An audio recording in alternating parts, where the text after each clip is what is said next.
We can start. Okay, so good evening, everyone. Good evening, Dr. Rohit Kapoor and Dr. Sandeep Suri, sir. So I cordially invite you to today's e-glycomet summit. And before that, I just run our corporate presentation. As you know, sir, USV is a reliable healthcare partner. Okay. It's a 58-year young in healthcare. We are leader in diabetes, oral by value and prescriptions. And 1 out of every 5th prescription in diabetes contains USV's oral anti-diabetic brand. We are leader in cardiology by prescriptions. We have a presence in 75 countries. Global leaders in generic metformin. 1/3 of world's requirement of metformin is supplied by USV. Partnership with J&J for Sulicent.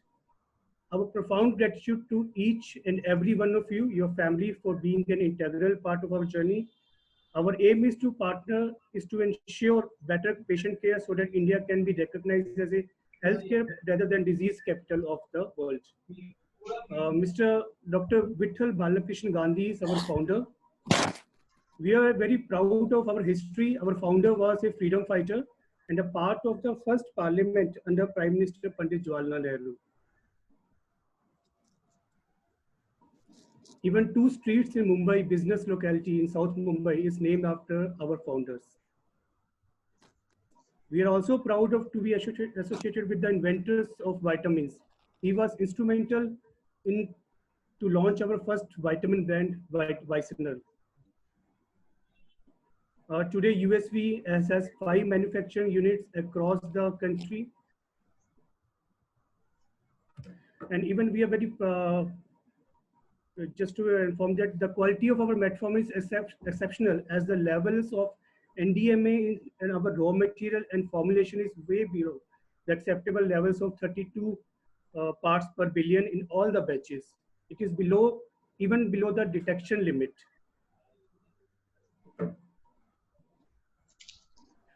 Thank you for your support to our key brands. It is said that knowing is not enough, we must apply. Wishing is not enough, we must do. And as Mahatma Gandhi mentioned, if we want to see the change, be the change.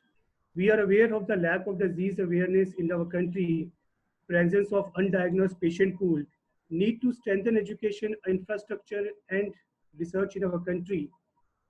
We have partnered with physicians across the country to increase awareness, diagnose undiagnosed pool, participate to strengthen education, build infrastructure through our national diabetes education program like NDP, and participate in research. The Indian Diabetes Prevention Program was founded by USV way back in 2006. Life without purpose is meaningless. We have a purpose which is beyond business, to be a part of your and your patient's journey. So thank you for being with us. And now I will start with our today's e-glycomet summit, and the first topic will be Metformin 2020. This will be presented by Dr. Sandeep Suri of Holy Health Hospital and Hisar. He's MD Medicine from CMC Vellore and practicing right now in Hisar, sir. So I will just stop sharing my screen, and now request Dr. Suri to present his slides. Okay. So Dr. Suri.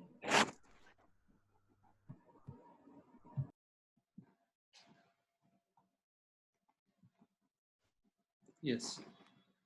So good evening, friends. At the outset, I must thank USV for organizing today's webinar and giving me an opportunity to share my views on metformin. Friends, it's an oral anti-diabetic agent. We are all using it it has been there in the market for more than 6 decades, and millions and billions of patients are of type 2 diabetes. They are on this drug, and we all are using it. And most of us know that we don't write even a single prescription of type 2 diabetes without including metformin. So it was a small beginning in 1950, and despite a somewhat checkered history between 1950 to 1995, when it was withdrawn, then reintroduced in 1995 in US market, metformin is considerably recommended by as a first-line oral anti-diabetic agent in most, if not all, clinical guidelines for the management of type 2 diabetes. We know that for optimal metformin use, we require clear understanding of its effects, dosing, safety, and alternative also. So today we are going to focus on metformin, the fundamental or foundational treatment of type 2 diabetes. So as you know, in the war against enemies, our troops, those who are in the front line, soldiers should be most powerful, effective, and durable as we fight against COVID-19. We doctors are the real frontline troops against COVID-19. It is not our politicians or bureaucrats. We are there, we are fighting it on our chest. And especially after this unlockdown one scenario where we have witnessed inverse relationship between increasing number of COVID patients and decreasing fear of COVID-19 in the general public. Metformin is an effective, powerful, safe, and durable frontline troop in the management against war of hyperglycemia. So, how metformin works, we must know it's a fundamental of the basic physiology, how and pharmacology, how metformin is absorbed and how it works. Following the oral dosing of immediate release metformin, 70% of the dose is absorbed from small intestine. It is not 100% bioavailable, not 100% absorbed.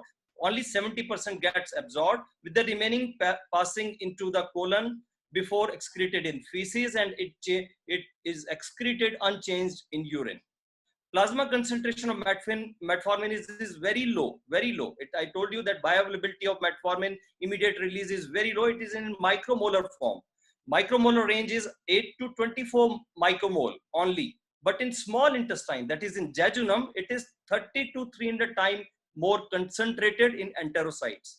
Also 5-fold higher concentration in liver. So 8 to 24 in the plasma, so 5-fold higher in the liver means it is 50 to 100 micromole per liter in liver after oral dose. So we have got 3 target organs for mechanism of action of metformin. Number 1 is liver. We all know it that from our undergraduate and postgraduate, it's the liver that is the basic target of metformin action. Second is gastrointestinal tract, which is again very, very important, and some put it that GIT is much more important than liver. And third is in circulation. So in liver, what happens that in hepatocyte, it enters through organic cation transporter 1 that has been shown in this figure also, that OCT1 are the main entry point of metformin. Once it gets inside, it goes to the mitochondria where it inhibits the mitochondrial respiratory chain enzymes. Mitochondrial respiratory chain complex 1 has got inhibited, and there is decreased ATP production. By doing this, it inhibits gluconeogenesis. Gluconeogenesis, you know, that is a new glucose formation from 3 substrate, that is pyruvate, alanine, and glycerol. So these are the basic 3 carbon molecules which are the substrate for gluconeogenesis, and gluconeogenesis is an energy requiring biochemical reaction where 6 ATPs are required for 1 molecule of glucose to be produced. Once ATP levels goes down, ADP ratio is increased, that more ADP will be formed, ATP going down, AMP is increased, and this AMP increase leads to inhibition of fructose 1,6 biphosphate, that is a key enzyme for conversion of pyruvate to glucose. So this is one of the key important mechanism of action through AMP kinase pathway, and also through PK pathway, it down regulates or down targets the gluconeogenic gene expression, and also from AMP kinase pathway, lipid and cholesterol synthesis also gets inhibited through lipogenic gene expression getting inhibited. So it has got both action of decreasing gluconeogenesis and also lipogenesis from the liver. But there are another mechanism of action, that is AMP kinase independent mechanism of action. So I told you there are 3 substrate. One substrate is pyruvate, that is inhibited by decreasing ATP production. Another substrate is glycerol. So for glycerol, you have got MGDP. There is another glycerol phosphate shuttle that is also in mitochondrial glycerol phosphate shuttle. That is also very important because it gets upregulated when you decreases ATP production through AMP kinase pathway. And inhibition of this MGDP also leads to important factor of decreasing gluconeogenesis. Again at the mitochondrial level, there is increased fibroblast growth factor 2 that improves your metabolic profile, improves longevity, that is, it has got anti-aging action. Also at the level of intestine, it increases GLP-1 receptor expression, induction of incretin receptors goes up, increases plasma GLP-1 level. So it is an additive drug in for DPP-4 inhibition and GLP-1 analog also.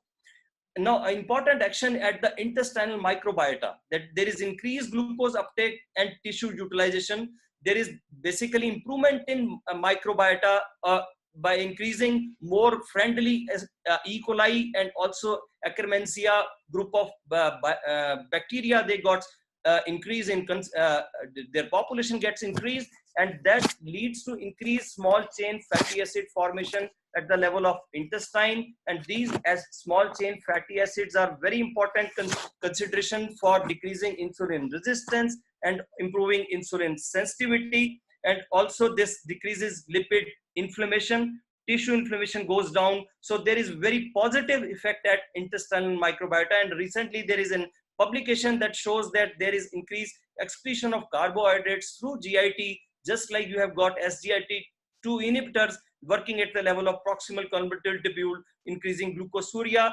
You have basically a sort of carbohydrate malabsorption at the level of intestine with use of metformin. And there is direct inhibition of glucagon signaling through AMP kinase independent and dependent pathway, decreasing both CMP production, suppressing glucagon signaling, and inhibiting gluconeogenesis very potently. So these are the basic mechanisms where you can have metformin working both at AMP kinase dependent and AMP kinase independent pathways. So metformin, extended CV of metformin, you can see here that it has extended care in diabetes continuum from pre-diabetes, newly diagnosed type 2 diabetes, established type 2 diabetes, type 2 diabetes with renal impairment, and type 2 diabetes with cardiovascular comorbidities, and also very importantly in our elderly population. So you can have say one drug which can be used from in all these scenario, in all these clinical scenario in throughout the journey of type 2 diabetes. You can use it throughout from pre-diabetes to even end stage of diabetes. So working on first in pre-diabetic stage, metformin has been used to prevent or at least delay the onset of diabetes in patients considered to be at high risk of disease. So you have got an evidence from diabetes prevention program and diabetes program prevention program outcome study also. The features of DPP program 2005 and DPP OS in 2015. In DPP diabetes prevention program, patients in the metformin experienced 31% reduction. Obviously, they were lesser in comparison to lifestyle modification, where you had around 58% reduction in incidence of type 2 diabetes, but metformin was very significantly decreasing 31% reduction in incidence of type 2 diabetes over the 2.8 years of follow-up of these patients in DPP program. And in DPP OS also, these initially randomized to metformin experienced 18% reduction in incidence of diabetes versus original placebo group at the end of full decade. So these were the two landmark prevention programs that established the role of metformin for diabetes prevention. But we have very elegant two studies here from Indian continent. This is DCLIP study and IDP1. DCLIP study had 3 years follow-up.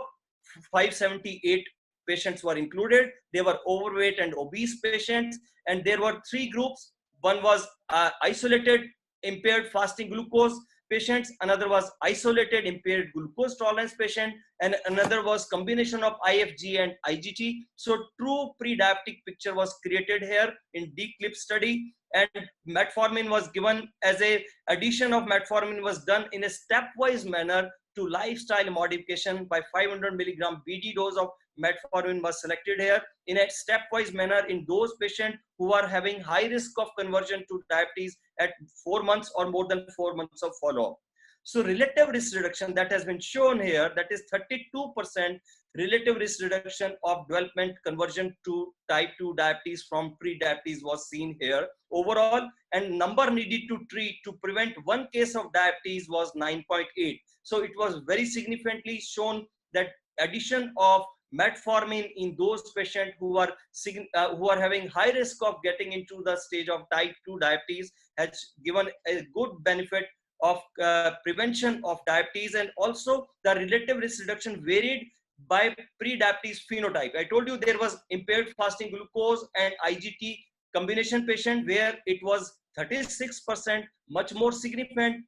Also in those patients who are having isolated IGT, it was 31%, but also to be noted that those patients who are having isolated impaired fasting glucose, it was only 12% reduction in conversion to type 2 diabetes. So, and most importantly, around 72% of these patient participants, they required addition of metformin during lifestyle modification. So it's a very integral part of addition of metformin to lifestyle modification in patients who are pre-diabetic, specifically looking at the high risk profile of our Indian scenario. Also in IDPP1, again from shown by Professor Ramchandran, again from Chennai, it was 3 years follow-up, 551 patients were included.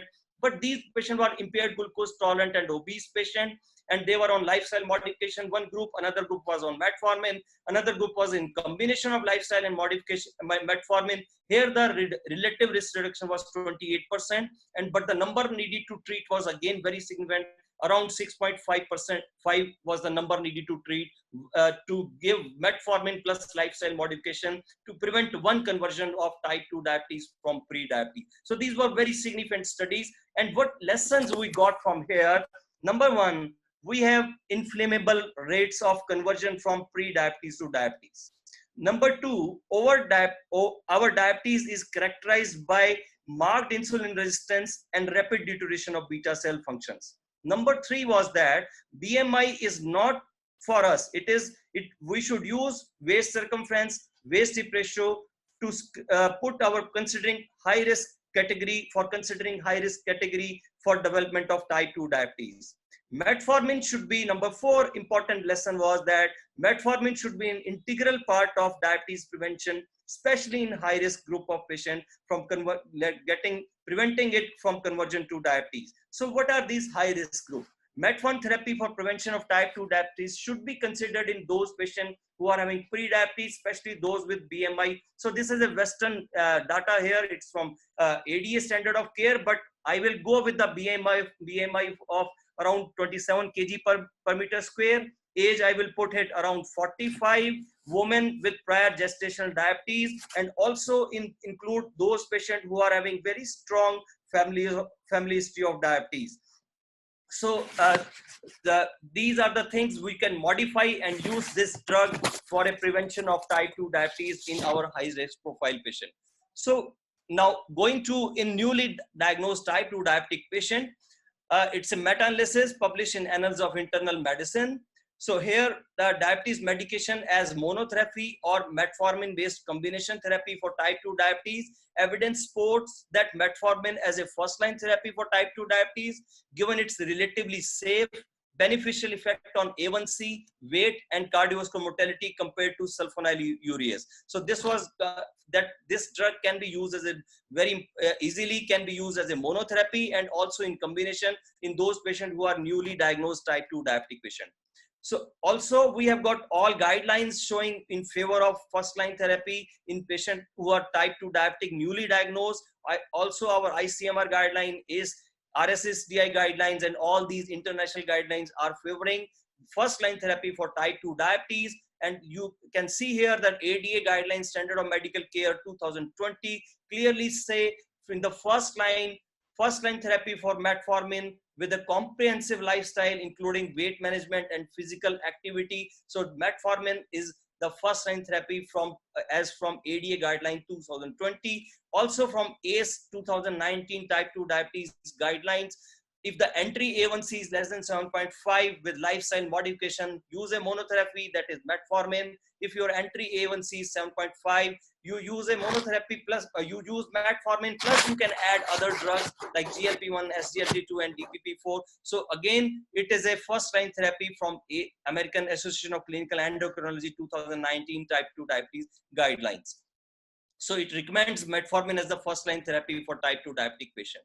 Now, in those patients who have got established type 2 diabetes, again going with the same meta-analysis published in Annals of Internal Medicine that shows that it's a diabetes medication as monotherapy or metformin based combination therapy for type 2 diabetes.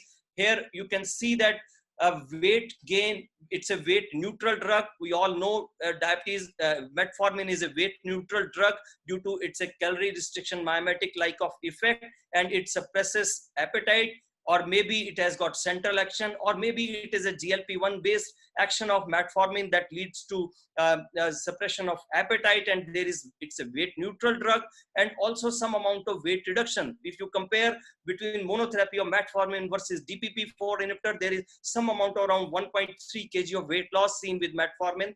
Otherwise, it is a weight neutral drug.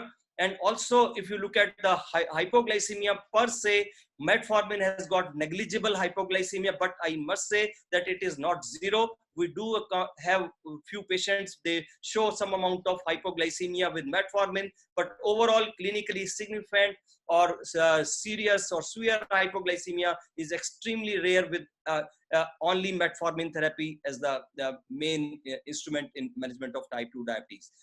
Also, there is an important point to be noted here, the safe dose intensification without side effects. So optimal dosing strategies to get maximum clinical response with metformin is optimal dosing strategy as are needed here, as the anti-hyperglycemic efficacy of metformin increases with increasing daily dose of metformin.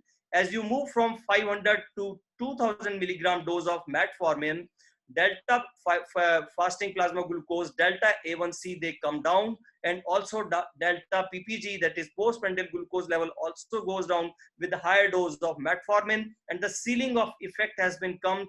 It's seen around 2000 milligram of dose of metformin coming from 500 milligram OD to 500 milligram PD, going up to 2000 milligram per day. There's the ceiling of effect. Beyond that, not much benefit has been shown, but the maximum dose used clinically is up to 25-50 milligram. So timely up titration is again very important, and it is the need of our to achieve adequate control of control with metformin. Efficacy of metformin increases with increasing daily dose. There was a significant greater reduction in A1C using higher dose of metformin with no significant increase in side effects. There is potential for using higher dose of metformin to maximize glycemic control in diabetic patient without increasing gastrointestinal side effects. Now, going to type 2 diabetes with renal impairment. Many times this question has been asked, and recently it has been cleared very nicely here. You can see here that safe use of metformin in CKD patients. Now you can have green zone. Green zone is up to 45 ml eGFR. That means it's absolutely safe to go with the same dose up to, that means 2000 milligram per day, up to 45 ml per minute eGFR. If you are going below up to 30 ml eGFR, between 30 to 45 ml eGFR, you decrease the dose of metformin by half. Don't initiate between 30 to 45. Don't initiate new between 30 to 45. And below 30 ml eGFR, the drug is contraindicated due to some effects known as a lactic acidosis. I told you it's some effect which is known, I have never seen, and many of my senior colleagues, Dr. Rohit, must be saying that we have never seen a patient of metformin going to lactic acidosis. So updated guidelines now allow the therapy in those with stable, mild to moderate CKD patient, thereby expanding its use by potentially more than 1 million individuals.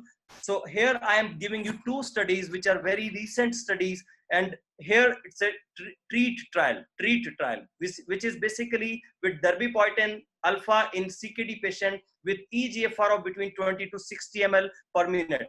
Here they included more than 4,000 patients, but 591 patients were on metformin. Here, in these patients of 591, those patients who were on metformin having eGFR between 20 to 60 ml per minute, all-cause mortality gone down by 51%. Cardiovascular event gone down by 51%. And hazard ratio of ESRD progression was only 1.01. So there is no deterioration of renal function, and it is important. Only 2 incidents of lactic acidosis were noticed at 4 years of follow-up of this study. So learning point from this treat trial is patient in those who are in stage 3 diabetic kidney disease, metformin use may be safe and may lead to decreased risk in mortality and CV event. This was published in NEGM also.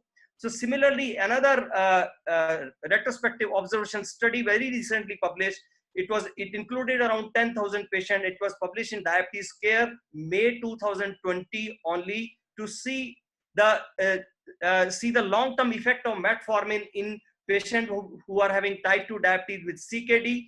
All-cause mortality went down by 35%. ESRD progression went down by 33%, and only 1 event of lactic acidosis was seen. So these 2 studies, they definitely prove a point that the drug maybe had some only very small evidence of lactic acidosis, but definitely it has got potential of CV safety and CV protection in those very high risk patients of stage 3 diabetic kidney disease, and also it decreases the progression of diabetic kidney disease going towards ESRD. So metformin has got nephroprotection action also.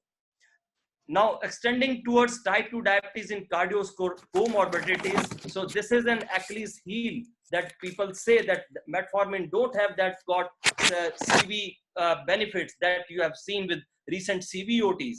Now the best evidence, and rather only evidence, is from UKPDS study, and it was done in newly diagnosed diabetes patients with shorter duration of diabetes, around 5 years of duration of diabetes was there, and they were having very low risk factor for CVD.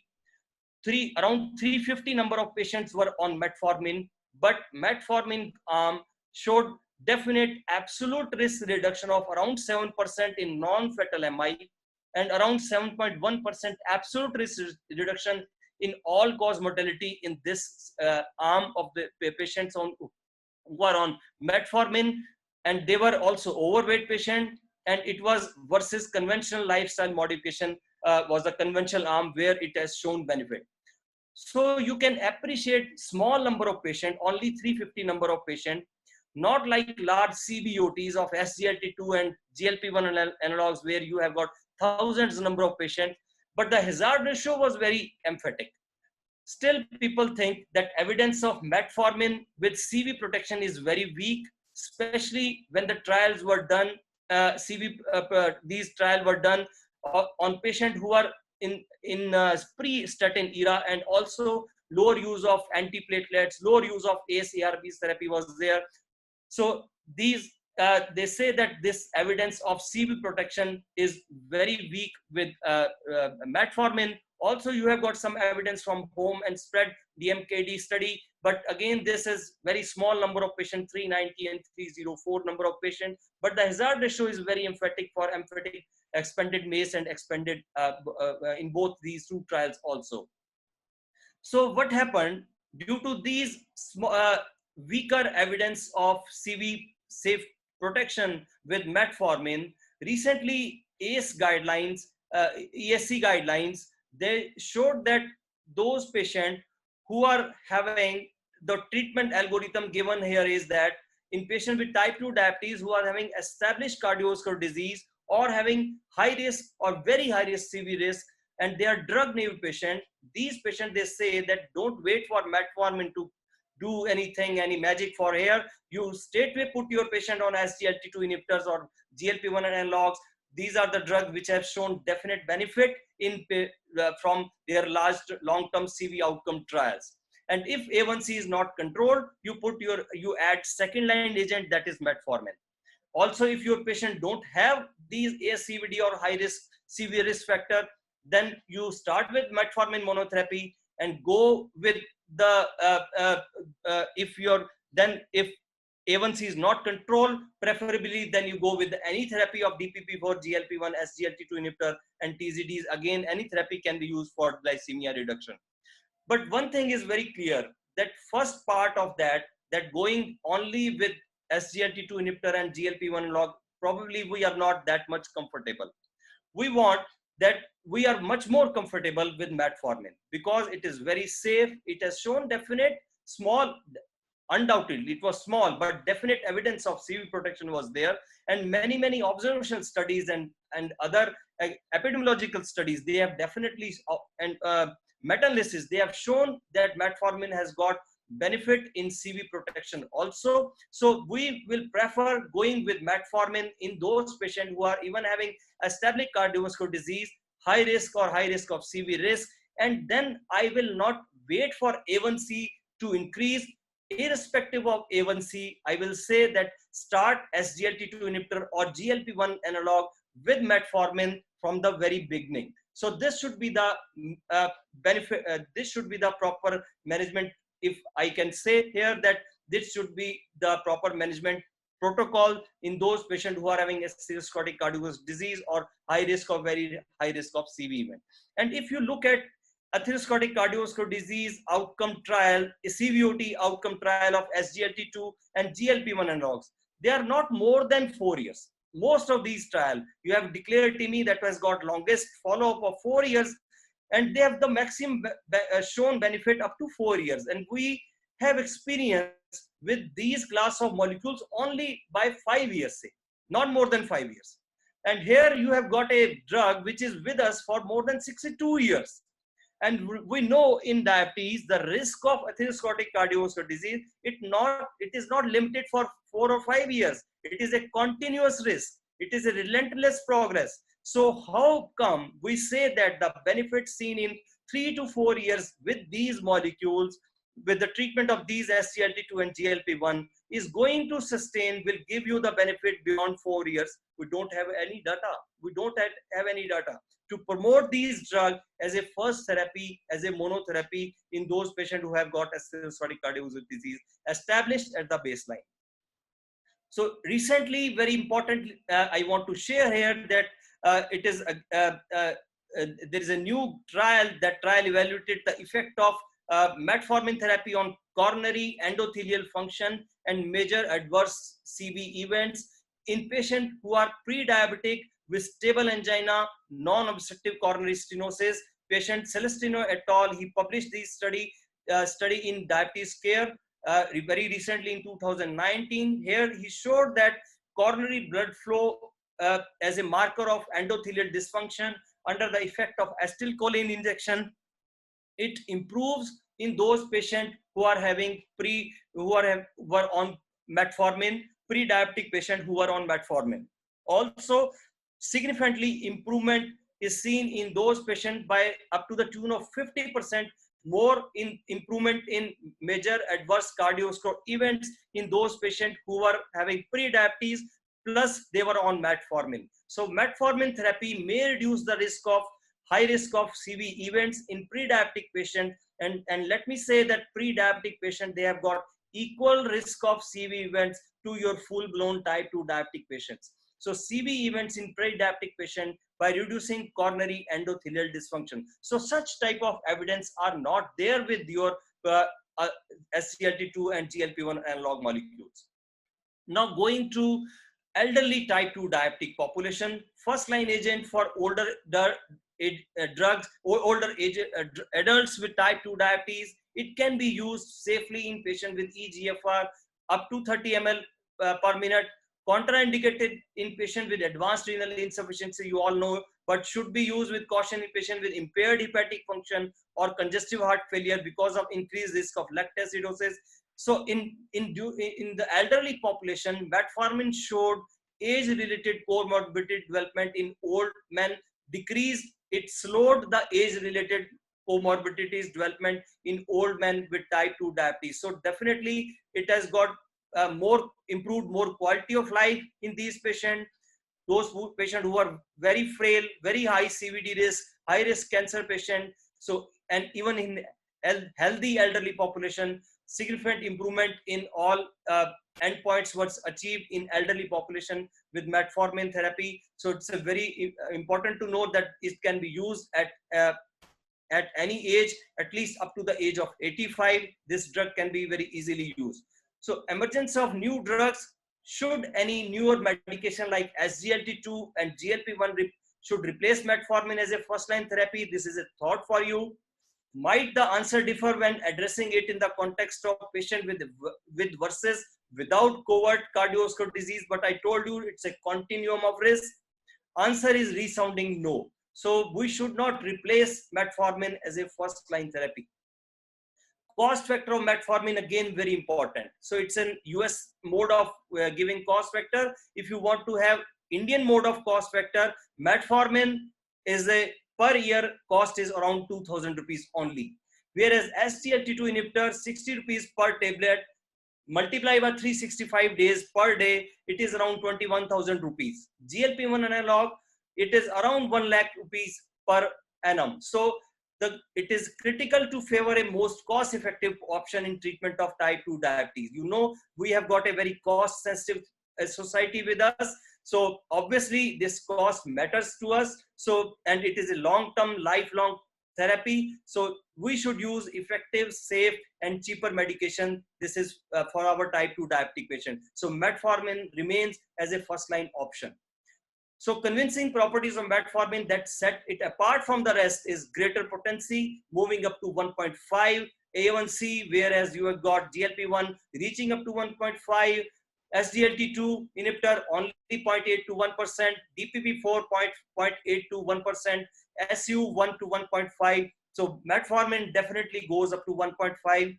Enhanced durability and effectiveness has been proved with the multiple trials. So clear benefit on the incidence of long-term micro and macro complication. It has been proved with metformin with many trials. The influence of metformin in CV outcome trials, you all know that EMPA-REG, LEADER, and SUSTAIN 6, these are very important CV outcome trials, but 74% of patient in EMPA-REG, 76% patient in LEADER, and 73% patient in SUSTAIN 6 trial were already on metformin at the baseline.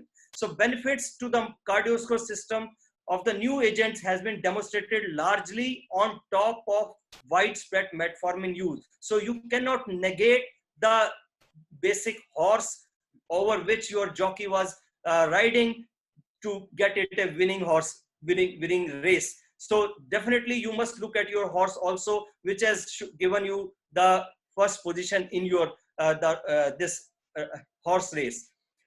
Limitation of existing cardiovascular trial, they were only limited duration of trial, but they have got patients who are having benefits shown here is only in those patients who have got established atherosclerotic cardiovascular disease. There was no MACE benefit that was shown in patients who are having multiple risk factor. But here you have got a molecule which has shown you benefit right from the stage of pre-diabetes going up to the stage of full-blown type 2 diabetes and elderly population also. So it is these trial test investigational agent versus placebo upon background therapy will not provide relevant information as to the preferred monotherapy for the type 2 diabetes. From where this monotherapy preference has come, I don't know. That banking upon on these CVOT, I don't see that that should be they should say like that you remove metformin from the first line position. So accordingly, it can be confidently stated here that metformin remains the only diabetes drug with clear cardiovascular benefit demonstrated in individuals without known CVD. So we don't have such type of drug, even SGLT2, GLP-1 analog, we don't have such type of drug. So concerns of adverse events must also be known to you, that there are concerns regarding gastrointestinal side effect, typically self-limited. You have got nausea and vomiting. It occurs in around 20 to 30% of your patient. They have these side effects, but only requiring 5% of patients to get away from the therapy, but these are definite side effects. So two things that you can use by slow up titration of immediate release, like 500 milligram HS per day to be used for 1 week, then make it 500 milligram BD dose, use it pre-meal, or if your patient is having more nausea, you can use it after meal also, because meal also interfere with absorption of immediate release metformin, and go up to the 2000 milligram dose of metformin immediate release. Otherwise, it is better to use extended release formulation that has got more than 50% decrease gastrointestinal side effect in comparison to your immediate release metformin. Also, you can start away with 1000 milligram per day dose, and easily can up titrate within 3 days up to 2000 milligram BD dose of 1000 milligram BD dose of sustained release metformin. So you have got adverse events with SGLT2 inhibitor and GLP-1 analog. Probably they are much more serious and much more notorious. So metformin is exceedingly well tolerated in long-term treatment. So concluding thoughts regarding metformin: in order to replace metformin as a preferred initial drug in type 2 diabetes, a head-to-head trial with the proposed agent should be done to assess the relative effect on glycemia, and both macro and macro complications should be done. So it is not worth to replace it, impractical from both a cost and logistics standpoint also. Tens of thousands of patients and extended beyond 5 years of duration of metformin durability has been there with metformin. So I don't think it is worth to replace metformin from the first line therapy even in 2020. Now, summarizing with a single line, that based on medical community's extensive experience and drugs demonstrated efficacy, safety, low cost, and cardiovascular benefit, metformin should remain the foundational therapy for all patients with type 2 diabetes. Now, before I end, I will give you just a glare of flu slide, which shows that how metformin is working beyond type 2 diabetes patient. It is very well known for PCODs, also very well known for GDM, especially after first trimester. You can use this drug individually or in patient with insulin also. Then also it has got decreasing dyslipidemia, decreasing lipid. It has got very potent pleiotropic effect, also in benefit in NFLD, also benefit in tuberculosis, decreases the multiplication and growth of microbacillus tuberculosis through AMP kinase pathway. It is again an anti-aging drug, and also it has been used with many chemotherapies in solid organ tumors. Metformin has been used as an anti-cancer drug also in combination with chemotherapy. So there is metformin is beaming with evidence, moving from type 2 diabetes to pre-diabetes to type 2 diabetes, and also in obese type 1 diabetes, NFLD, PCODs, decreases inflammation, anti-aging drug, anti-cancer drug. Also, sometimes we use it as an anti-obesity drug, decreases hepatitis C viral infection, multiplication, pregnancy, infertility, pregnancy, GDM, dyslipidemia, tuberculosis. So you have got plethora of evidence with metformin, and probably we should not remove it. We should stay with our potential potent soldier. It is very safe and very cost effective even in 2020. Thank you. Thank you, Dr. Sandeep Suri. We have some question, but now we will take that after. Yes, hello? I think we should go after the Dr. Rohit's talk. We can go with the questions. Yes, sir, we will take the question after Dr. Rohit Kapoor's talk. Yes, sure. You can just stop the screen sharing, then okay. Dr. Rohit Kapoor. Done. So we have now another speaker, Dr. Rohit Kapoor.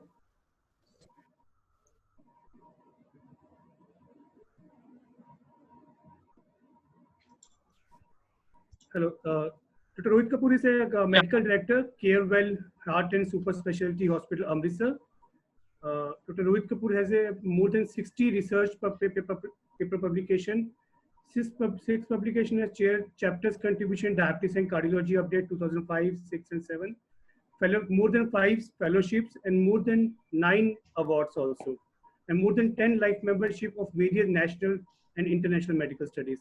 Dr. Rohit Kapoor will speak on today's topic will be handling type 2 diabetes mellitus during COVID scenario.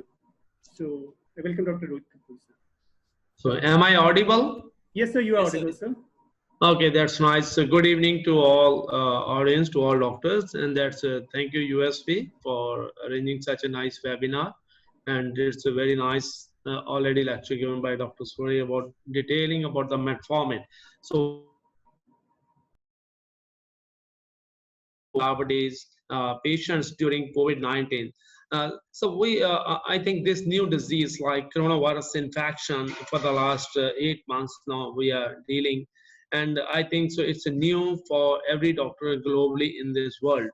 Nobody is experienced, nobody can say that I'm very expert in treating corona or COVID. Whatever the experience in the last few months we have got and the various publications we have gone through. So what I'm going to present now, so not as a much expert, but definitely what the evidence is with us and what we can take opinions for the last so many years in treating diabetes, so we can conclude. So uh, slide is not moving. Just a moment. Sure, sir. Sure. Yeah. All right. So I will be discussing this whole topic in few of these steps. So what's the diabetes in times of COVID-19 pandemic? It's a novel coronavirus. It's a global pandemic, we know. And there's a special aspects of this infection in people with diabetes. Why patient with diabetes is important because they are at risk of infections. We know these diabetic people, they are very risk for influenza and pneumonia. This we know for the last so many years. And severe disease when infected with respiratory viruses, that we also know as a diabetologist or endocrinologist or the physicians. We know that we have to prevent these infections. So people with diabetes develop a viral infection. It can be harder to treat due to fluctuations in the blood glucose levels and possibly the presence of diabetes underlying complications. And we know older people and with the pre-existing medical conditions like diabetes, heart disease, and asthma, they are more vulnerable to COVID-19 virus infection. I just want to show one of the data from Wuhan. It was 72,000 people who has suffered from this COVID-19. And what's the mortality? 10% people who died, they suffered from heart disease, and 7.4% were the diabetics. 6.8% were the asthmatics. You see, diabetes was the second number. The percentage of the people, 7.5, was a very big percentage, the people suffering from diabetes who died from corona. The reason the immune system, we say it's compromised, making it harder to fight the virus and likely leading to longer recovery period.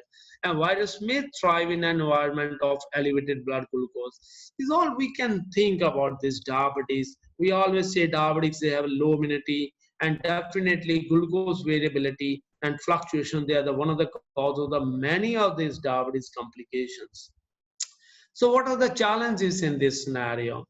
Because there's the impact of social distancing, quarantine, and lockdown on lifestyle would have probably led to worsening of the glucose control in various factors. Like one is lack of physical activity. Like people during the lockdown, there's a limited physical activity, and due to all this, then difficult to get the medication. So that's another big problem with many of my patients. Also, they got this problem. There's restricted procurement of these diabetic medications and the glucose strips.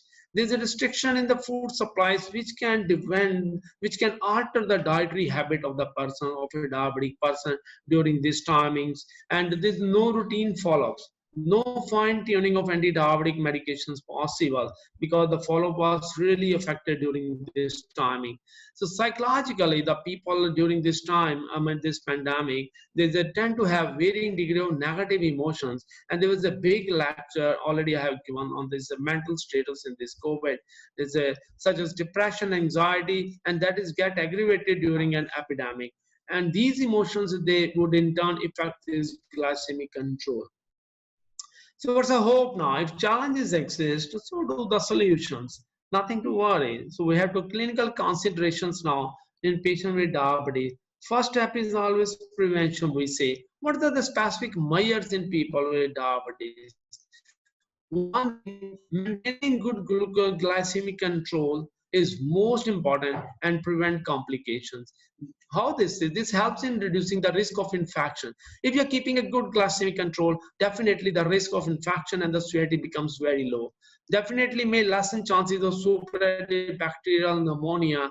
We know this COVID is linked with the most important organ is the lungs involvement. And definitely if your glycemic control is good, in many of the studies they show there's less chances of the bacterial pneumonia. And more frequent monitoring of the blood glucose level is required during this timing. And if we know that previously we have seen the pandemics of SARS and swine flu H1N1, we have seen the people with poor glycemic control, they have increased risk of complications. There should be emphasis on regular intake of anti-diabetic drugs and insulin, on the better to have a good food care, and education about the need to visit the hospital urgently in emergency situations. Because in the next of the few of the slides, I'm going to tell how the people they can be benefited with that tele or other ways out. However, if the person is told, what patient is always we are telling that if you have any of these problems, you should then come to the hospital. Yes, diet and exercise was very important during this timing presently going on, and we have guided the people, diabetic patient, attention to nutrition and adequate protein intake. Care should be taken not to vary the calorie intake markedly. Healthy balanced diet with good amount of protein, fiber, and limitation of saturated fats, and special consideration for any deficiency of minerals and vitamins. We are regularly telling our patients to take care of these things. Exercise is very, very important. I'm telling a lot of my patients, diabetic, that should not stop doing exercise. Rather, exercise, we know it is going to improve immunity. Exercise should be continued, and definitely home-based exercises like cycling, treadmill, stationary jogging, and mild small weights, they can be allowed.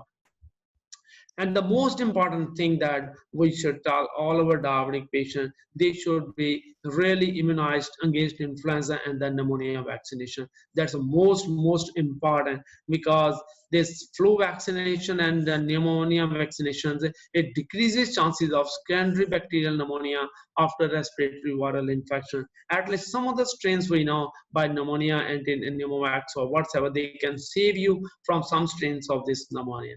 So medication adherence, we should ensure drug compliance through telephonic consultations.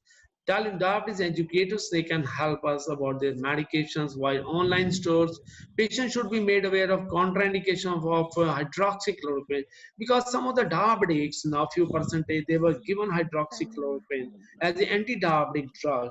However, now what happens, you have to be sometimes big instructions on the SCQS, like for diabetes retinopathy or the seizure history, to prevent injurious use of the drug as anti-diabetic. But definitely the person is on SCQS. Now we can discuss about this with the other all attendees, like what to do about the SCQS in the diabetes during Corona. We are going to discuss in the next few slides.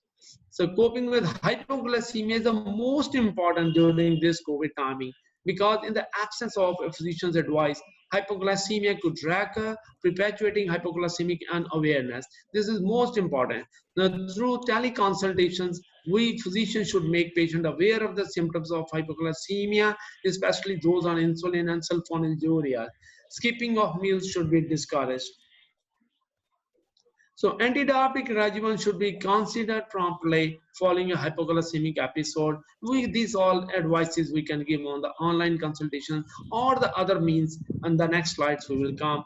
Patients should be advised to keep a stock of glucose and definitely something to at home to prevent this. Emphasis on need to take a regular meal following termination of an episode of hypoglycemia with the oral carbohydrate. Most important thing in controlling diabetes during this COVID timing is the SMBG, an acceptable alternative to plasma glucose estimation in present scenario. For patient on insulin with poor control or recurrent hypoglycemia, SMBG as routinely we advise at least 4 times per day, like fasting, before lunch, before dinner, at bedtime. And patient is on OAD, they can do twice a week or thrice a week according to their blood glucose. They can check it. So what do our guidelines say about managing diabetes people in COVID-19? Now we have a very quick good guidelines in the last few months with this COVID. Our important RSSDA guidelines, ICMR guidelines, and telemedicine guidelines. We have got these web pages there. this rssgi.in, in which they have released good guidance for healthcare professionals covering all aspects of the COVID-19. When should a dermatologist or any physician should suspect COVID-19? This is very important. Most of the time we have given a lectures on this coronavirus, and this graph always we show difference between the normal cold, flu, and coronavirus. You see the incubation period is different in these three. 1 to 3 in cold, 1 to 4 is flu, and 2 to 14 is the coronavirus. Symptom onset in coronavirus is always gradual, and same as the gradual in the cold, but flu is quite abrupt. And how long the symptoms last? In coronavirus, we have seen approximately 2 weeks, we say, but there are many cases, they are going beyond. If the patient goes into the stage C of this corona or moderate to severe, they can extend to even 3 to 6 weeks. Fever, 83% percentage of people with coronavirus, they start with the fever. So this is a very, very common, finding we have found. And runny nose is less common. It's seen only in 18% of the people with this corona. Sore throat, we find 22% with this corona.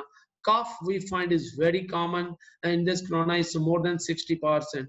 Body aches and myalgia, it is there around in 16 to 20% in corona, and difficult breathing is very important symptom. And we have found if the coronavirus virus load is high, the patient is becoming breathless. And we have seen this whole of the studies in the last Wuhan or other Germany. They have seen this percentage of breathing difficulty has gone in 60 to 65%. So this way, if we know this percentage of the symptomatology, we can compare it with the flu and the cold. The person is really suffering what? And this is most important. And what are the investigations? Most frequently, what we find is in the CBC, you're finding this, we have to calculate NLR ratio, neutrophilic lymphocytic ratio is very important to see, because we are having very decreased lymphocytic count, decreased albumin. Definitely HP is slowing down, because we know the pathophysiological mechanism of coronavirus. There's increased C-reactive protein, there's increased ESR, increased LDH, increased D-dimer. And there's another which is missing point here, because this slide has been prepared by the company. We have to see this ferritin levels, which is very important in this COVID-19, that you can find increased ferritin levels in this COVID-19. In severe, what happens, all these parameters, they really become disturbed, along with raising this ALT and AST, and even cardiac troponin levels, they increase. The improved calcitonin is increasing. So here again, if you're finding high D-dimer along with the high ferritin levels, this is again a very, very bad biomarker for this coronavirus infection. The patient is going into some more thrombosis and more DIC or such like complications of this corona. So specimen collection, I'm skipping this slide because I don't want to much tell about, everybody knows about it. So what is the status of vaccination? Definitely everybody is waiting for this coronavirus vaccine to come. They are in early trials, more than there are around 100 countries, even they are going for that. But let's wait and watch. So what are the ICMR guidelines? To address concerns of citizens, ICMR on its website has answered a list of frequently asked questions with emphasis on hypertension, diabetes, and heart diseases, and nothing going on, because this is a separate lecture that what are the effectives on all these, but we can go for this website. What are the telemedicine? This is very, very important, because in this COVID timing, in controlling a diabetes person or otherwise, this telemedicine guidelines, they have come up, and they are very important for all physicians. Rather, all physicians now we are doing teleconsultations, and this has helped our patients a lot. Telemedicine is a viable and effective option for managing people with diabetes in the lockdown period requiring restriction of travel. We don't want our diabetic patient to come to our OPDs or to come on to our hospital. Telemedicine has really helped our patients, and even it does help the physicians not calling the person of diabetes or any other disease who is absolutely stable or mildly problem. It includes a wide array of tools to telemedicine, and the choice depends on physicians or patients' ease of handling these tools and available technology, because this is a separate big lecture on telemedicine. Types of telemedicine, mode of communication, they are the text-based, they are video-based, they are audio-based, and we know text-based, we have a lot of things like messaging, SMS, chats, WhatsApps, and video, we have a lot of these. It's only Skype, Zoom. We are having more than 20 now video-based apps with us. So diabetes, they require frequent visits to physician for lifestyle advice and adjustment of treatment. Telemedicine can help the patient to get in touch with their physician from the comfort of their home, away from hospital, which could increase chances of coronavirus infection. Physicians, we can interact with the patient, gather history, analyze their self-monitor blood glucose charts, and self-monitor blood pressure values and give advice. So helpful this telemedicine with this. So managing diabetes patient in hospital and clinics during COVID-19. Now, this is a CDC recommendation guideline. We all have to wear these personal protective equipment. We know including gown, gloves, and either a 995 respirators plus a face shield. Nothing to say. We all are already using these PPs and we are taking all these precautions. We know widespread use of these PPs, they are very important, and there's a we know limited availability N95, but protection is achievable even without N95 mask. But definitely N95 is important. So precautions in an emergency department. This is very important. Then the person we are how we should manage our emergency department. ER crowding is a major concern. So recommended precaution for all patients with respiratory illness is especially important. Follow the flow tips without like face mask on the patient at arrival, supplying tissues, promoting cough etiquettes, and providing for hand hygiene and surface decontamination. And I know every physician who is listening to this lecture, you must be saying we all are doing all these things. And this enhanced hand hygiene and surface decontamination. We know coronavirus is known to live on surfaces for hours or days, but it is also effectively killed by available disinfectants when properly used. This is very important. Healthcare personnel must focus on medical hand hygiene, avoiding contaminating workplaces, definitely important. And it is sensible for clinics and workers to increase the frequency of cleaning of commonly touched surfaces. Very important. I know these things already being done by everybody, but why I'm stressing? Because this is very important in these COVID timings. So diabetes management in India in COVID-19 era, there are some problems like one is attitude barrier. So many individuals, they lack confidence in the importance of home-based care in diabetes management. That's a big problem. Counseling requires individualized approach depending on patient's needs. Now, what are the communication barriers? Good reference books, educational videos, and other scientific information could be provided to patients having internet access using health technology and telemedicine. Culture, that plays a huge part in our country diet. Meal plans must be individualized to meet the total calorie goals to maintain glycemic control. Now that's another socioeconomic barrier is another problem. Poor access to patient-centered care, internet, and lack of affordability in maintaining a good balanced diet. Government can find a way to provide them with free high-quality generic drugs and educational pamphlets. Legal barriers. Recent government guidelines issued by Ministry of Health and Family Welfare on teleconsultation, they have enabled physicians to facilitate self-management via teleconsultation after overcoming this barrier. Now, this is very important. The legality of telemedicine, teleconsultations. Now, that is very important for all of us. Now, we are giving free teleconsultations without any legality issues, but definitely we have to take care of many of the points in it. So, what is the summary and conclusions? Diabetes is associated with increased incidence and severity of the COVID-19. It is important to control blood glucose in people who are infected with COVID-19. Treating diabetes at present with restrictions on movement is challenging. Our innovations like telemedicines can be helpful in these trying times. A team-based diabetes self-management education and support system comprising of general physicians, endocrinologists, diabetes educators, nutritionists, ophthalmologists, podiatrists, and psychiatrists. They have a pivotal role to play in diabetes care amid this ongoing COVID-19 pandemic. And close coordination between patient and physician is required to meet the desired success. Preparation is a key.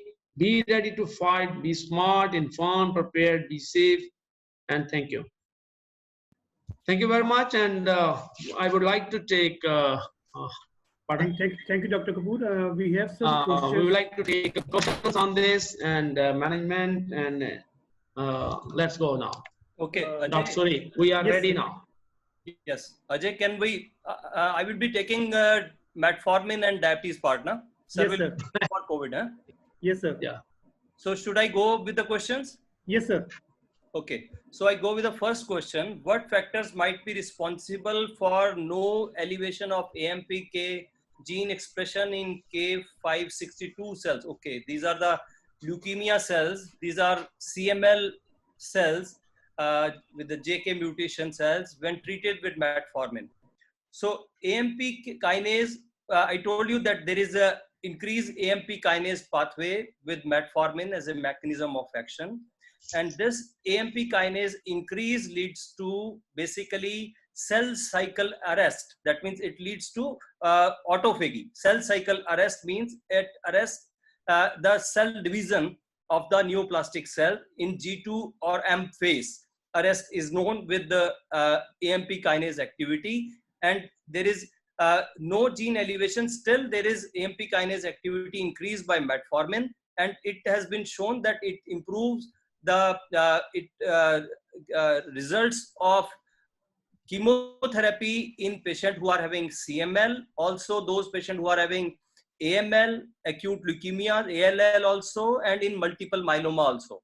There has been study when you use it with a chemotherapy, metformin used with chemotherapy, it increases the potency of chemotherapy, specifically vincristine potency has been increased with metformin when used in combination. So can metformin be used for weight reduction in non-diabetic patient? The indication recommendation is not there in non-diabetic patient, but in diabetic patient, it's a weight neutral drug. And also it can lead to some amount of weight reduction because it acts as a calorie restriction mimetic that I told you. The action can be central or peripheral also, and GLP-1 based also can be there. How metformin reduces insulin gene expression in patient with PCOD? It's more of genetic question. I may not be having an answer, but here for PCOD patient, you characterize clinically the PCOD patient having ovarian dysfunction, then there is hyperandrogenemia, and there is hyperinsulinemia, there is increased testosterone production. So these all go down with use of metformin. So, and obviously metformin has to be used with either clomiphene, and lifestyle modification, they are to be there, but definitely due to metformin, yes, definitely Yes, the metformin has got beneficial effect in PCOD, and it improves the chances of getting pregnancy in those patients who are having who are willing to get pregnant in PCOD patient for treatment. Now, next question is, what is the proper time for administration of metformin in type 2 diabetes? Remember one thing, that metformin decreases hepatic glucose output and decreases endogenous glucose production. So maximum hepatic glucose output comes at night, and we say it is liver diarrhea that happens at night. So to decrease liver diarrhea or to decrease hepatic glucose output, metformin is best to be given at night. So it is best to be given at night so that fasting plasma glucose comes down. Sir, please suggest the diet. Dr. Suri, I'm interrupting you. Yes, sir. Yes, sir. I'm interrupting you. Are you listening? Am I audible? Yeah. Yes, sir. Yes, sir. Yeah.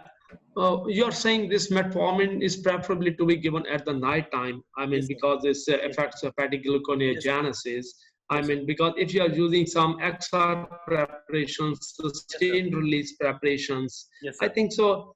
It's not always then Yes, best sir. that we should always use at the Right. night time. Because if it's an XR or sustained release preparations, then you can use even in some patients, they can prefer in the morning time or lunchtime. Doesn't matter to that. Yes, sir. What do you think? Yes, sir. Absolutely right. Absolutely right, sir. Extended release, sustained release molecule can be used at any time of the day. Yes, Yeah. sir. Absolutely. Sir, he says, please suggest the diet and exercise for diabetic patient during COVID-19. It's for you. Can you take it now? So specifically, which is the number of question? Which number is there? Fifth number. Fifth number, sir. Go ahead.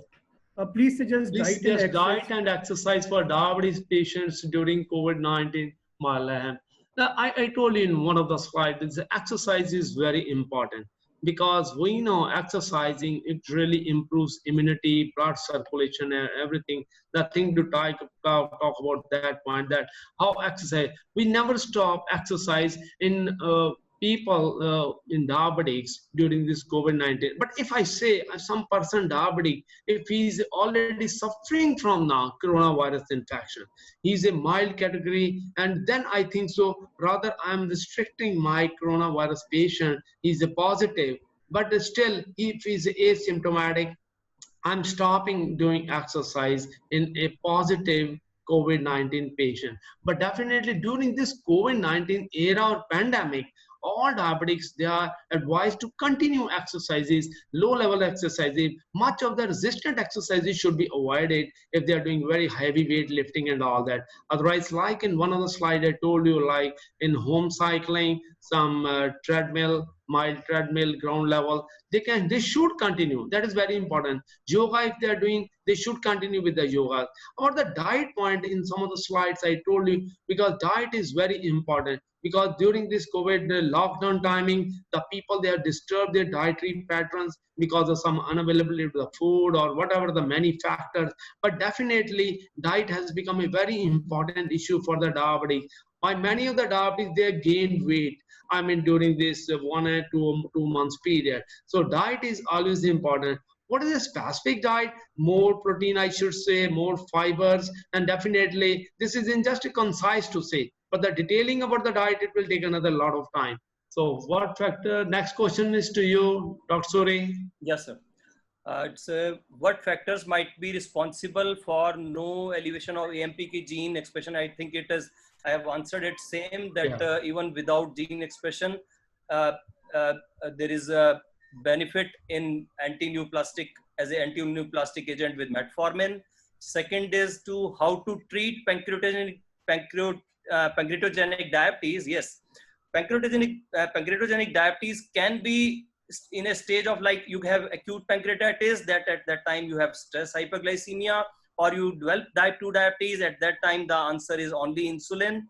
Chronic pancreatitis with damage to exocrine pancreas, then going into endocrine pancreatic damage leading on to type 2 diabetes.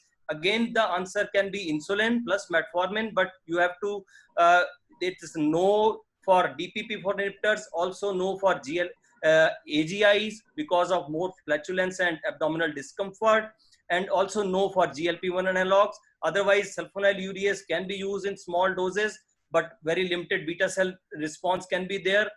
More chances of hypoglycemia because alpha cell also gone down.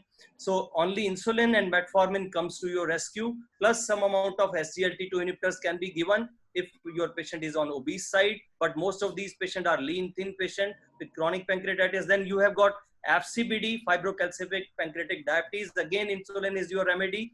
CA pancreas patient having going to type 2 diabetes, again insulin requirements will be there. For insulin is the best therapy here. But remember that those patients who are having FCPD or chronic pancreatitis, those patients who are on insulin, once your insulin requirements going down without, and patient is going into frequent hypoglycemia, check for CA pancreas and go for alpha fetoprotein. So you have to check for this CEA for CA pancreas should be checked. So there are more chances of getting these patients, they are developing CA pancreas underlying. So Dr. Suri, and what about Dr. Suri, and what about this metformin? Metformin. So metformin can be given. It's yes, that is important. I mean, in metformin can be added it even is along insulin plus metformin. insulin. Yes, metformin can be given even in some of the pancreatogenic diabetes. Yes. So next is a recommendation. Can someone suggest a standard drug with doses to compare a plant crude extract to be administered to rats on low fructose and medium dose of streptozocin? I think, sir, it has gone beyond my, but it's gone beyond my head. So I will not take it. So next is how metformin reduces insulin gene expression. I gave you the answer of PCOD, that PCOD patient are insulin resistance patient. Metformin decreases insulin gene expression through a AMP kinase pathway, improving insulin sensitivity, decreasing in testosterone, and improving LHFS surge also.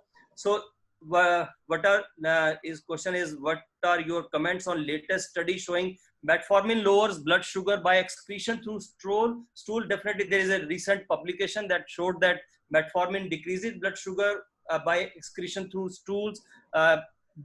Sort of malabsorption to carbohydrates had been shown here, but maybe improvement in gut microbiota is the key finding here, that it improves gut microbiota and that leads to more excretion of carbohydrates through stool, better glycemic response with metformin. This is one way of the therapy. Many years by years, you are learning more about this molecule, which is so old. Still, we don't know what is the main factor, except decreasing hepatic glucose output. We don't know the exact mechanism of action of this molecule, but this is a important plausible theory which has come up. Maybe improvement in gut microbiota is the key finding here. So how does metformin interact with new coronavirus, and why some persons are immune to it and others not? Sir, you have to take it. Yeah, sure. Yeah. So about this question, I mean, how the metformin is important, even I just want to tell you the other way out. If the person is suffering from coronavirus, some diabetic person, what is the data? I tell you one of the data from this Chinese Wuhan, it has come. The people who were on the metformin, the diabetic person, and who got this coronavirus infection, they have very significant less chances of this coronavirus complications. They have gone very less chances of multi-organ damage.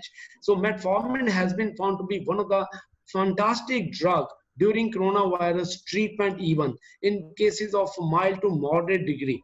Definitely in the severe or mechanical ventilated cases, you had to stop it, but never stop this metformin drug because the data was fantastic. It was data comprising around 2,500 people, in which the people who were on metformin, they fared very well as far as coronavirus complications are concerned. Now your question is this: how the metformin interact with new coronavirus?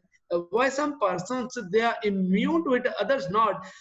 Frankly speaking, I am unable to answer this question. Why some people they are immune and why others they are not? It's very difficult for me to tell that why this is there.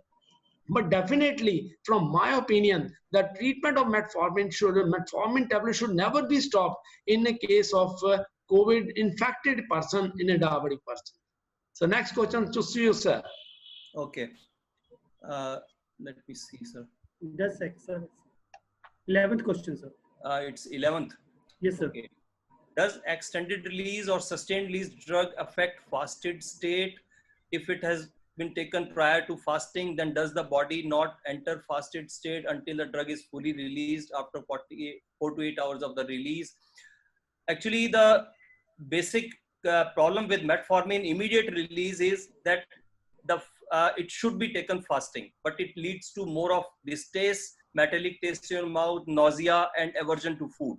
And there is very, very poor tolerance. Even some patients, they even don't want to see this tablet in the morning, in the empty stomach. So the extended release and sustained release formulation are very safe in such type of patient, and there is no association with, and even if you are taking before meal, after meal, and even with other drug as a combination, extended release, sustained release is having very good bioavailability and also GI tolerability in comparison to immediate release. So you can take it, the drug with meal, before meal, and after meal it can be taken. Regarding combination therapy, seems to be needed to prevent beta cell in, I think it should be type 2, because in type 1 you don't have any beta cell. What regimen do you propose and why? And also nowadays suggested combination therapy in all patients also feel happy if favorable results. Definitely it is a dictum nowadays that don't go with the stepwise addition. That means lifestyle modification first, then 3 months, 3 weeks, 3 months A1C going up, again failing, going with metformin, again adding first another second drug. So that was the step ladder approach going towards failure.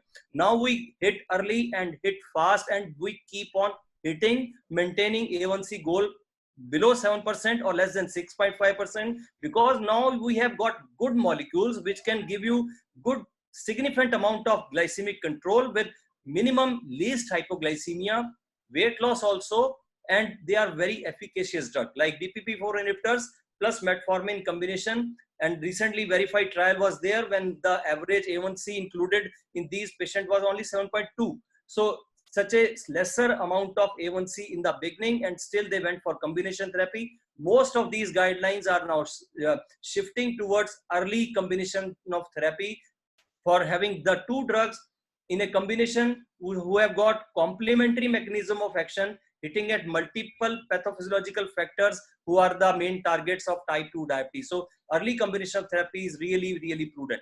So role of metformin in weight What is management, the I told best you. combination? What is the best, Dr. Suri?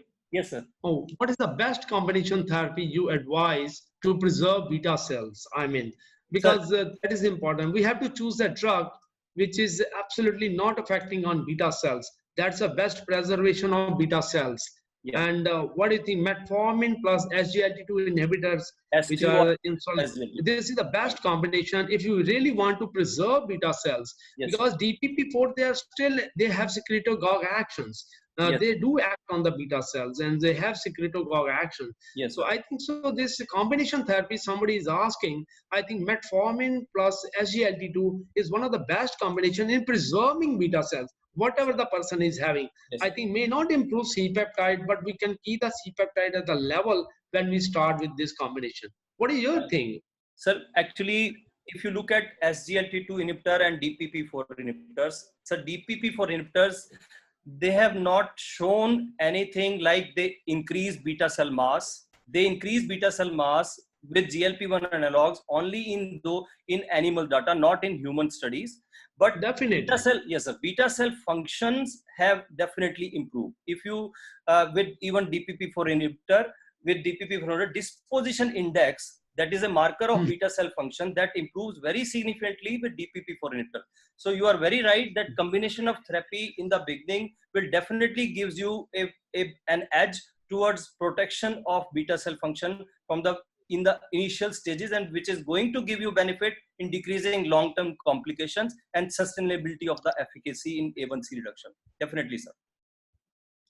And definitely one thing more I want to comment here, Yes. that suppose some newly diabetic comes with the HbA1c more than 11 or 10, and the person is a first time coming as a diabetic detected, and here the starting for the few weeks, if you start with the insulin, Yes, sir. and along with some dose of metformin, I mean, it immediately reduces the lipo and glucotoxicity for a few weeks, 4 to 6 weeks. I think we can conserve beta cells much, and it has been seen in the Pure study or some other researches that starting insulin at the onset of this diabetic person, type 2 DM, it will conserve beta cells. Rather, sometimes beta cells, they regenerate even Yes, after 4 to 6 weeks.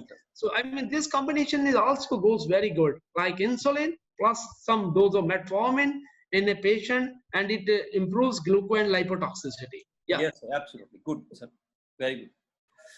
How much reduction of A1C with higher dose of metformin? It's a monotherapy. If you use it, is around up to 1.5% decrease in A1C has been as a monotherapy, and in combination, it can even reach up to 3% decrease with DPP4 and also with SGLT2. But monotherapy, it is 1.5%. Role of metformin in what is the role of metformin in cancer management? I told you that in cancer management, by increasing AMP kinase pathway, it leads to cell cycle arrest and decreases the proliferation, multiplication, and also metastasis of cancer cells. So it is a very good drug for use in cancer management plus with chemotherapy. So metformin response in type 2 diabetes, role of genetics. Yes, there is one entry point I told you, that is organic cation transporter 1. If there is a polymorphism of that happens in around 2.5 to 3% of the population. If you have got polymorphism, or if that has got mutated OCT1, then probably metformin will not be working in these type of patients, and they are known as primary failure to metformin. How long time metformin can be given in moderate to severe CKD patient? In patients who are having moderate to severe CKD patients, if you are using metformin, dose should be decreased, and I think more of clinical relevance should be included in this. Your patient going into uremia, your patient showing acidotic breathing, patient decreasing urine, going into more oliguric phase, probably you have to remove this drug. Otherwise, if you are maintaining safe zone of serum creatinine and say patient is having adequate normal appetite, lesser amount of vomitings and adequate oral intake, you can continue the drug because it decreases chances of going toward ESRD. But still, I don't recommend till the guideline says that it is up to 30 ml eGFR, don't go below this. So we should stick with the guidelines. How much time metformin can be given in PCOD patient? Actually, the chances, the why PCOD patient they are taking metformin, it is getting into, they get married and married and after they go with the family. So till these patients they go into pregnancy, and after and once they become pregnant, now the guidelines say that there is no benefit of continuing metformin. Earlier they used to say that continue metformin throughout the pregnancy in PCOD patient. Now they say that it has to be stopped in the first trimester, then and continue with insulin, and after first trimester, if it is required, then add metformin plus insulin. So what is the OAD to be preferred in moderate to severe COVID state? Sir has to answer this question. So definitely, this is very important question, I mean, because I already told in one of the previous answer, metformin is very important because now there are three stages like mild, moderate and severe COVID stage now. Now what happens in the mild stage of coronavirus positivity, person diabetic, you continue with the OADs. Now among OADs, what are the contraindications? SGLT2, if it is there continuing, try to withhold SGLT2 in these corona positive cases because SGLT2 is causing volume depletion and other issues. So I would like to withhold the SGLT2. Now, what other way is somebody is on metformin? I tell you, this is one of the fantastic drug which has proved itself that it reduces complications even of COVID. Now, I will continue with this metformin. Second, DPP-4, they are very safe. Mild doses of sulfonylureas, they are very safe. Then TZDs, they are very safe. These four drugs are safe in mild coronavirus. Don't stop this. You can continue. SGLT2, stop it. Now, the person is going from the mild to moderate category and to severe category. Definitely try to stop all the OADs and try to switch on to insulin. But still, if there's not, you feel like no contraindications to metformin, if the renal function is very nice, eGFR is well maintained, the person is maintaining, is not going on to mechanical ventilation, the oxygen saturation still is not that bad, metformin, and I would like to start with the insulin. Definitely in these cases. And if the person has gone into mechanical ventilation, the person is SpO2 is very low and he's really breathless. And in the severe stage, even metformin has to be stopped and we have to give only on insulin. So this is the way how you can titrate these OADs, switching slowly to insulin and manage the patient on insulin. Thank you. So what are the latest testing guidelines in COVID? Now, latest ICMR testing guidelines, they are very important that when we should do. Should asymptomatic patients, they start SCQS at home. Now, what are the important testing guidelines that healthcare workers and if having symptoms, there are around 10 points in the ICMR latest testing guidelines. I don't know what you want to more stress. That is important because very important. One point I want to stress. If in one family, if one person has become COVID positive and he's having some fever, he's having cough and cold or whatsoever, and he's tested positive, all of the other members, they are asymptomatic. They are having no symptom, no fever, nothing. They should not be tested by ICMR guidelines the next day. They should be tested between the 5th and the 10th day of the contact. Now that is very important to understand because many times I am getting cases that I am infected, my mother is in, my brother is infected.